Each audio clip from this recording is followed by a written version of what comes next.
Qu'on parle de grève dans la fonction publique qui provoque la fermeture des écoles pendant plusieurs jours, de manifs monstres contre les changements climatiques ou encore de gens qui bloquent le pont Jacques-Cartier pour réclamer un cessez-le-feu en Palestine, ce sont tous des gestes qui dérangent le quotidien de monsieur, madame, tout le monde. Mais est-ce que ça peut être justifié de causer des désagréments à des milliers de personnes au nom d'une cause? J'en ai jasé avec Farnel Morissette. C'est généralement un geste qui se fait quasiment dans la désespération. C'est un dernier recours. C'est des gens qui, l'énorme majorité du temps, ont déjà essayé tout ce qui était possible avant de faire ça et qui ont soit pas eu l'écoute, soit pas eu les résultats qu'ils voulaient. Alors qu'ils font le pari qu'en dérangeant quelques dizaines, quelques centaines, peut-être même quelques milliers de personnes, ils vont être capables d'attirer l'attention sur leur cause et en faire parler, pour que ce soit dans l'opinion publique, de beaucoup plus de personnes que les gens qui sont incommodés. Mais même s'ils peuvent être posés avec exactement les mêmes objectifs en tête, il existe une nuance importante entre des gestes de revendication légaux comme manifester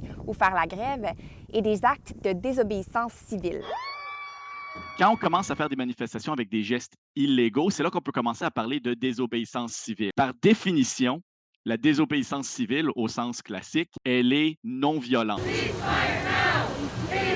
Bloquer un pont, c'est illégal. Mais tant que c'est fait de façon ouverte, tant que c'est fait de façon non violente, c'est un geste qui est généralement reconnu dans les sociétés démocratiques occidentales comme étant, même si elle est illégale, peut être moralement acceptable. Il y a absolument un risque d'aliéner l'opinion publique d'au moins une partie de la population et peut-être même de la population au complète quand on se livre à des gestes de désagrément de ce genre-là. Tant dans les manifestations, les grèves publiques que la désobéissance civile, c'est toujours un appel final à l'opinion publique. Puis l'opinion publique, c'est notre responsabilité à nous tous. C'est pas une situation où on se fait prendre en otage, comme on entend souvent, c'est plutôt une situation où on se fait remettre encore plus de pouvoir à décider qu'est-ce qu'on va faire, dans quelle direction on va aller avec tout ce désagrément-là, comment on va le diriger et vers qui. Toi, est-ce que tu penses que c'est justifié de poser des gestes dérangeants au nom d'une cause sociale?